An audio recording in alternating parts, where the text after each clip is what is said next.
Welcome to the Banker Lamp. Please enjoy the video. In this video, I will explain how to make cream puffs and eclairs.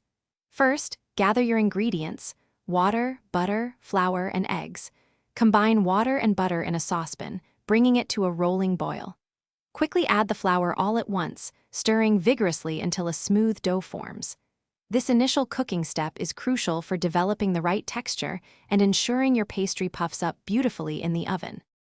After cooking the dough to remove excess moisture, transfer it to a mixing bowl. Let it cool for a few minutes. You don't want to scramble the eggs. Now, beat in your eggs one by one. Each egg should be fully incorporated before adding the next. The dough will transform from a shaggy mess into a smooth, glossy batter that holds its shape, ready for piping. Now for the fun part, piping. Use a pastry bag with a round tip to create your desired shapes. For cream puffs, pipe small, uniform mounds about 1 1/2 inches in diameter. For eclairs, pipe straight, 4-inch long strips. Bake them in a preheated oven, starting at 400 degrees Fahrenheit, then reducing the temperature to 350 degrees. This two-stage baking ensures they are crisp and fully cooked. Once your cream puffs and eclairs are golden brown and completely cooled, it's time to fill them.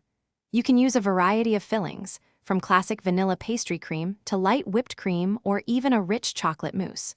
For eclairs, a smooth chocolate ganache or a dusting of powdered sugar makes a perfect finish.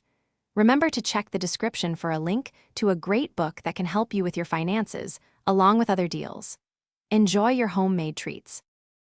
Thanks for watching. If this was helpful, leave a like and consider subscribing. See you next time.